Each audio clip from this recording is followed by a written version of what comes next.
በጣም አንገብጋቢ ለአእምሮዬ በጣም ያወዛገበኝ ጥያቄ ነበረችና ጥያቄውን ብቻ አንድ 2 ደቂቃ ብቻ የምትፈጀው አስቸኳይ ሆናብኝ ነው መምህር ባኮትን በጣም አስቸኳይ አንድ ደቂቃትና ከዛ ሚውት አድርጌ ላዳምጥ መጽሐፍ ቅዱስ ላይ በጣም ጥያቄ ስለፈጠረችብኝ ነው ከፈቀዱልኝ ማለት ነው። ጥያቄውን ጠይቅና መልሱ ሊሆን ይችላል አሁን ወይ ደግሞ በነገ ሊሆን ይችላል። ጥያቄውን ጠይቀን ችግር የለም። አዎ ግን በጣም አሁን ነው ማወቅ የፈለኩት። እሺ ወደ መጽሐፍ ቅዱስ እንድንሄድ ነው፣ ሰዓታችን እንዳይበላ እኮ ነው። እኔ አሁን አክብሬ ነው። እሺ መምህር ክርስቶስ በራሱ ሕያው ነው አይደለ? ጨርስ፣ ጥያቄህን ጨርስ ብለህ።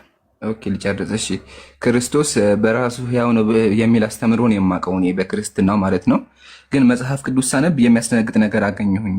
እሱ ምንድነው? የዮሐንስ ወንጌል ምዕራፍ 5 ላይ ያው እዚህ ጋር ማለት ነው እንደዚህ ይላል፣ አብ በራሱ ሕይወት እንዳለው አብ አምላክ በራሱ ሕይወት እንዳለው እንዲሁ ደግሞ ለወልድ በራሱ ሕይወት እንዲኖረው ሰጥቶታል ይላልና እግዚአብሔር ለኢየሱስ ሕይወት ሰጠው ይላልና አምላክ የተባለ አካል ክርስቶስ አምላክ ከሆነ እንዴት ብሎ ሕይወት ይቀበላል? ስለዚህ ኢየሱስ ራሱ ሕያው የሆነው አምላክ ሕያው ስላደረገው ነው እንዴ የሚል ጥያቄ ነው ያለኝ።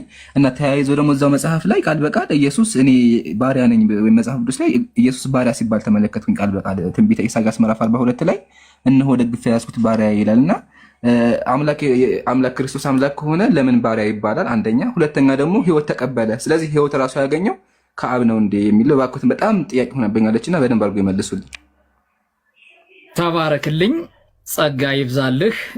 በቃ ሶስታችሁም አሁን ቦታውን እንትን በሉና መልሱን እመልሳለሁኝ።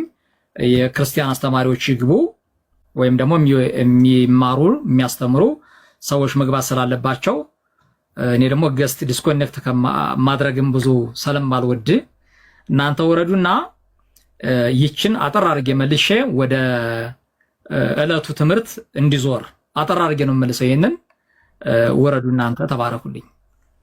እናዳምጣም መልሱን መምህር፣ ከዛ እንወርዳለን። ደስ ይለኛል መምህርዬ፣ ተባረኩ።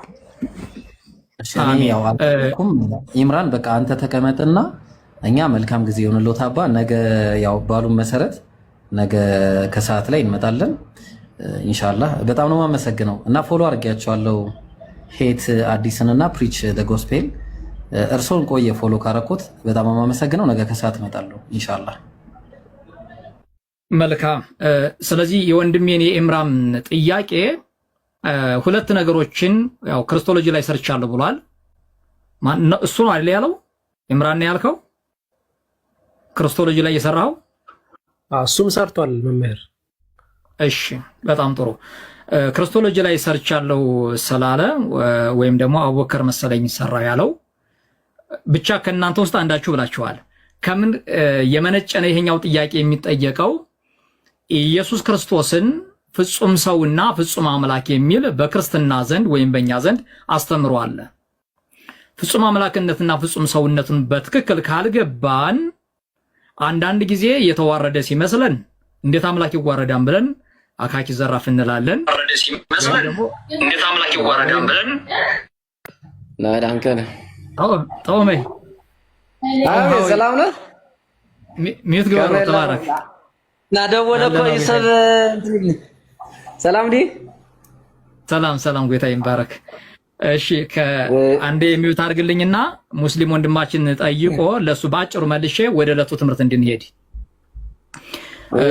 ምንድነው ክርስቶሎጂ ስናጠና ፍጹም ሰውነቱንና ፍጹም አምላክነቱን በጥንቃቄ ካልተጠኑ እንኳን ለሙስሊሞች ወንድሞች ይቅርና ለክርስቲያኖችም ያስቸግራል።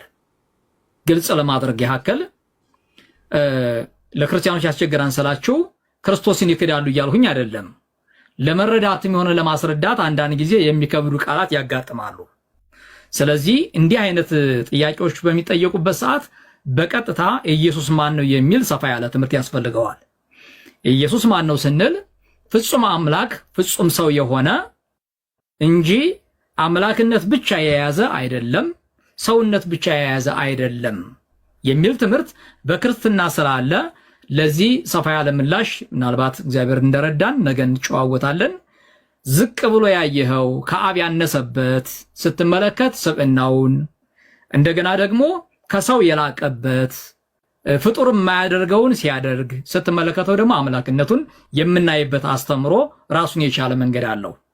ከዛ አንጻር እኔም እንደዚሁ ፕሪች ዘ ጎስፕልም እኔም ክራይስትን ኢስላሚክ የሚል ኮርስ አለ በእኛም በክርስትና ውስጥ እሱንም ስንማር እንዲህ አይነት ጥያቄዎች አሉ። እናንተም ነገረ ክርስቶስ እንደምታጠኑት እኛም ክራይስትን ኢስላሚክ በሚልም እናጠናለን በትንሿ ማለት ነው። እና እንግባባለን። ተባረክልኝ። የበለጠ አጥናው፣ ይህን ጥያቄህንም አጥናው፣ አንብብ፣ ሌላም እንገናኛለን። በደንብ ገልጸውታል። ግን ዋናውን ኮር መምህርዬ አሁንም ጥያቄ ያው ኢየሱስ ሰብአዊ አምላክ እንደሚባል እናውቃለን፣ ሰብም አምላክም እንደምትሉ እናውቃለን። ግን ዋና ጥያቄ እኮ እሱ አልነበረም። ጥያቄ ኢየሱስ ሕይወት የሰጠው አምነው እንዴ እኮ ነው። እችን ብቻ ይመልሱልኝ ነው። እሱ ላይ ነው እኔም እያልኩ ያለሁት። አሁን ሰጪ የሚሆንበት ፓርት አለ፣ ተቀባይ የሚሆንበት አለ። ተቀባይ ሲሆን በምኑ ሰጪ ሲሆን በምኑ ብለን እንድናስብ ነው በደንብ እንድታጠናው ለአንተም ግብዣ ያቀረብሁልህ። ኦኬ። ስለዚህ ኢየሱስ ተቀባይ ከሆነ ኢየሱስ ሕይወት ተቀብሏል ማለት ነው መምህር? እንደሱ አሁን ቀጥታ ወደ ዲቤቱ ገባህ እኮ። እኔ አሳጥሬ እንትን ብዬ አንተ ወደ ዲቤቱ ገባህ ነው መምህር። በጣም አወዛገሚ። ለዛ ነው ይቅርታ፣ በጣም ከረበሽኩት። ቀጥሉ። በቃ አንተ ማጥናው፣ ነገ እንገናኝበታለን። ከአብ ሕይወት መቀበል ብቻም እኮ ሳይሆን ሌላም እኮ አስደናቂ ነገር ልታይ ትችላለህ። የበለጠ ምንድነው ረጋ ብለን ስናየው ነው የሚገባን ያልኩት ለዛ ነው። ስለዚህ ወደ ዛሬው ትምህርት እንድንሄድ የማቴዎስ ወንጌል ምዕራፍ 22 ላይ ስላነበብን የሚማሩ ሰዎችም ስላሉ አክብራችሁ ስለመጣችሁ እግዚአብሔር ይባርካችሁ። እኔም በፍቅር ነው ያስተናግድኋችሁ። ተባረክልኝ ኢብራሂም። በቃ ተባረኩ መምህር፣ እናመሰግናለን። ያው ለአሁኑ